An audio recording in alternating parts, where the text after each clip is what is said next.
What has to be discussed on a show like this is the Mitchell report comes out, which was Major League Baseball's investigation into the depth of the problem of performance-enhancing drugs in Major League Baseball.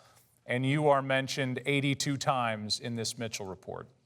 And you are accused of using performance-enhancing drugs. And now you're finished playing, but you're busier than ever having to deal with the accusations.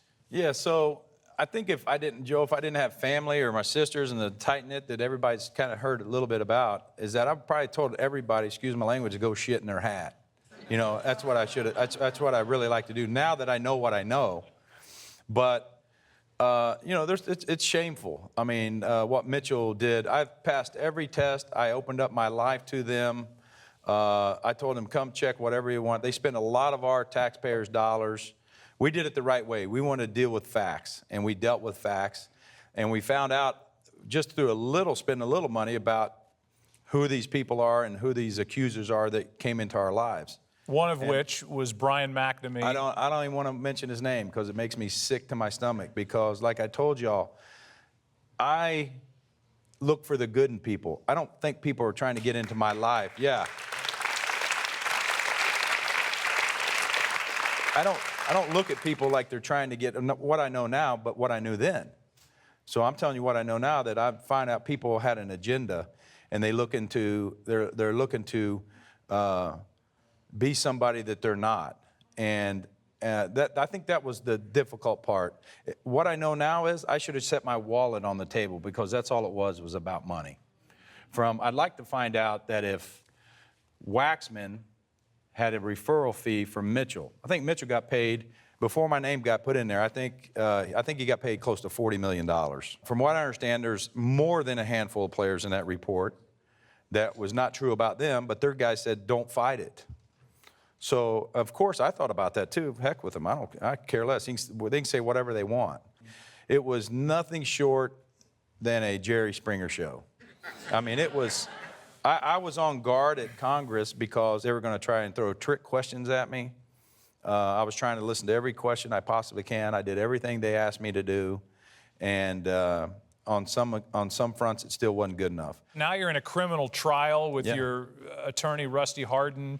You're fighting lying charges, perjury charges, and that could end up in jail time.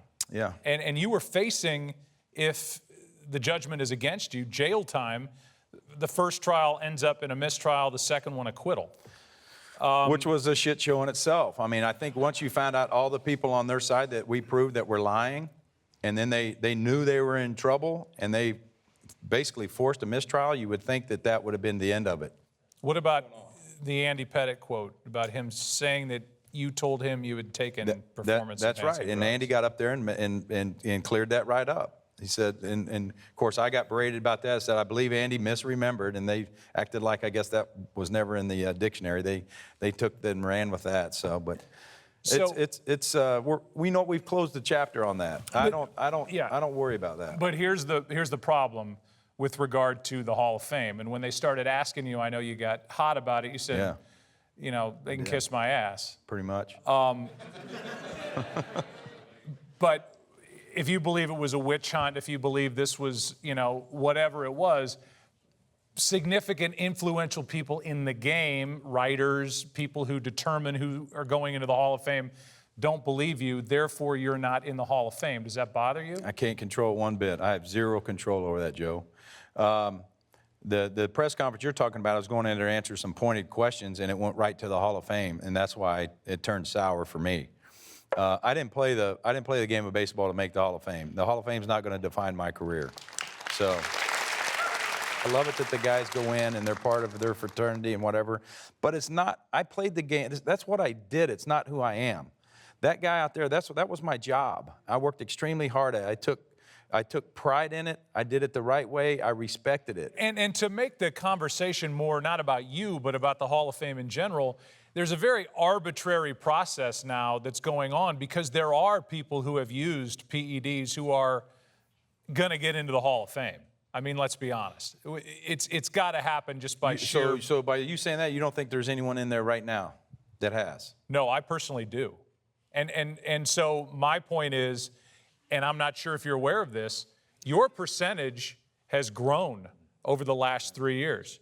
You're under 50%, but it's gone up every year the last 3 years. It seems like people, fans, maybe eventually writers are going to have to look at this era in a different light. Now, taking you out of it, it does seem like there have to be some that are already in that have used steroids, and there will be some that go in the future. If you're going to be arbitrary with the selection process, either let them all in or lock the doors and don't let anybody in for the rest of time. You agree with that or no? Well, I agree. I think if you're a Hall of Famer, you go in the first ballot and it's all good. I mean, you're either a Hall of Famer or you're not. You're not winning any more games the next year. That's right. You're not going to win any games. You're not hitting any more home runs. But like I said, I'm to the point right now where, I mean, I say it, but I probably don't mean it. But I wouldn't even, if it happened, the joy of it's gone. Don't say you don't want to go in. Don't. I'm not going to say that, but I'm just going to tell you the luster will. I'm worried about it, but the luster would. The luster would not be the same. It'd it's be a like special you're day you're for doing you. me a favor all of a sudden.